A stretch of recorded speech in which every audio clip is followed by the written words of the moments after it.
Sabe aqueles acontecimentos meio invisíveis da nossa infância? Aqueles conflitos, aqueles sentimentos que a gente nem sempre sabia nomear? Pois é, eles têm um eco profundo e que dura muito na vida adulta.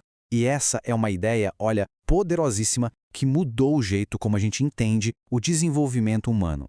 Mas por que isso acontece?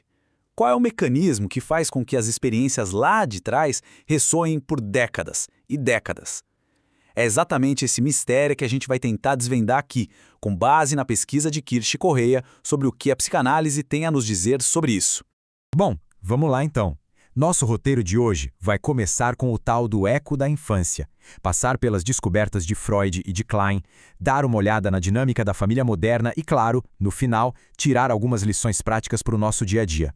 Vamos começar bem do comecinho. Por muito tempo, a ideia de que a criança tinha um mundo interior simplesmente não era uma preocupação central.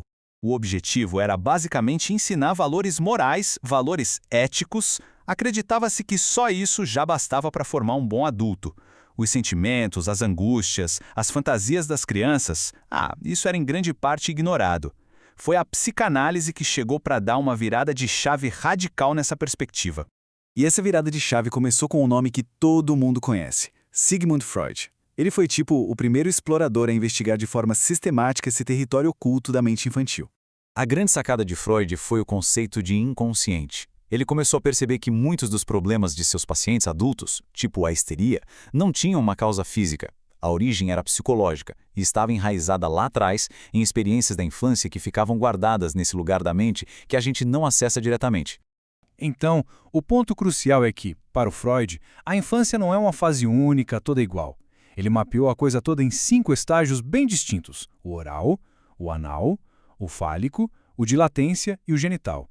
Ele defendia que passar de forma saudável por cada uma dessas fases era vital para o bem-estar na vida adulta. Qualquer conflito que ficasse mal resolvido ali poderia gerar neuroses mais tarde. E essa citação do próprio Freud, olha, ilustra isso de um jeito brilhante.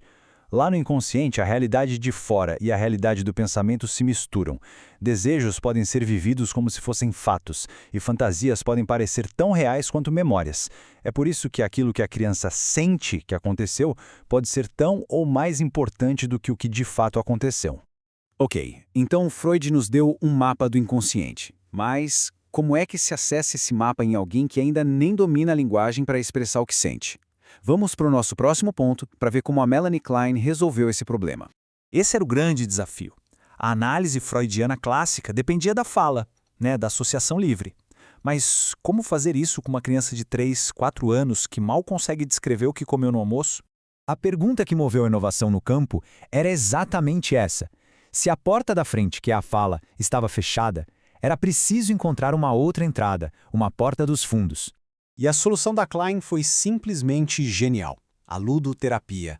Ela percebeu que o brincar é a linguagem natural da criança. Através dos jogos, dos desenhos, do jeito que uma criança interage com o boneco, ela está, na verdade, expressando suas fantasias, seus medos, suas angústias. O brincar virou seu jeito de falar.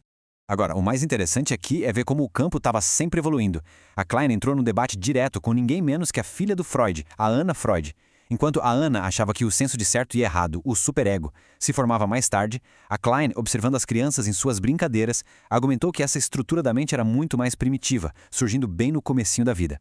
Certo, vamos agora conectar essas ideias todas com a realidade das famílias de hoje em dia. Como é que esses conceitos se aplicam aos desafios que a gente vive hoje? As pesquisas sugerem que a jornada psicológica de uma criança começa, acredite, antes mesmo do nascimento.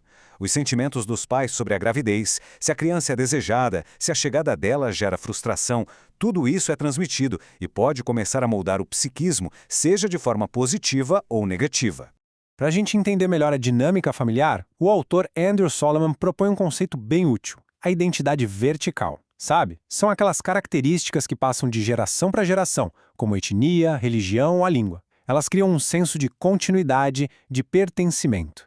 Mas em contrapartida, existe a identidade horizontal. Esses são os traços que não vêm dos pais, mas que surgem na criança de forma independente ou através do grupo de amigos.